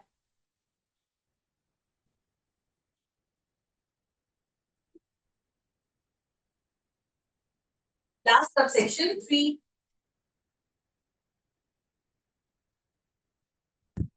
where the name of any person appears on any document in respect of which any person is charged with an offense under subsection 1, जैसा कि subsection 2 में था कि भाई अगर उस क्या है उस डॉक्यूमेंट पे वो जो जिस जो बनाया है, जो रिजेम्बलेंस करने वाला जो डॉक्यूमेंट है, रिजेम्बलिंग डॉक्यूमेंट, उस पे नाम दिख रहा है, ठीक है, or on any other document used or distributed in connection with the document, it may, until the contrary is proved, be presumed that the person caused the document to be made। अब जिसका नाम दिख रहा है, जैसे मैंने बताया ये 100 का नोट है, इस पे लिखा है आर कुमार, ठीक है, इसमें दिख रहा है, तो बर्डन ऑफ प्रूफ यहाँ इन आर कुमार का है, यानी जिसका नाम दिख रहा है उस डॉक्यूमेंट पे, बर्डन ऑफ प्रूफ उस पे हो जाएगा कि भाई आप प्रूफ करो कि आपने प्रिंट नहीं किया या आपने नहीं बनाया, अदरवाइज आपकी पूरी पूरी लाइबिलिटी होगी। लॉ मान के चलेगा, प्रिजम्पशन यही है कि भैया ऐसा है कि आप ही ने किया है, बर्डन ऑफ प्रूफ आप पे, रिबटेबल प्रिजम्पशन है,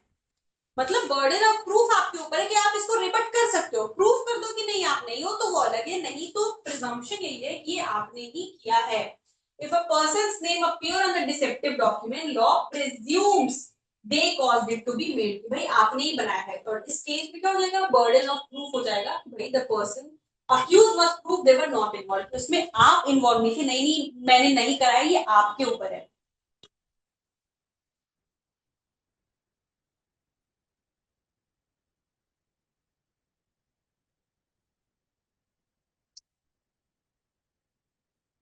चलिए अब तक सेक्शन 182 हमने इसमें कवर कर लिया, सिर्फ कुछ ही सेक्शन बाकी है इसमें 183 से लेकर 188 तक, that will be covering in the next lecture. अभी हमने प्रीवियस जो था जितने भी इलेक्शन से रिलेटेड जो ऑफेंसेस थे वो सारे कवर किए, very easy and very small sections. इसके बाद हम कर रहे हैं अभी काउंटरफीटिंग से रिलेटेड सेक्शंस, जो कि again these are also very small sections. इसमें हमने अप टिल सेक्शन 182 कर लिया, जो कि 178 से 182 तक बात की, जिसमें बहुत छोटे छोटे सेक्शंस है। पहले तो काउंटरफीटिंग की पनिशमेंट दे रखी है, फिर उसके प्रिपरेशन की भी पनिशमेंट दे रखी है, यही सारी चीजें इसमें दी हुई है। इसके बाद फिर 188 तक की सेक्शन है, that will be covering in the next lecture. So I hope कि आप लोगों को ये सारा कुछ समझ में आया हो, and see you all in the next lecture. Meanwhile, keep studying. Take care. Take care.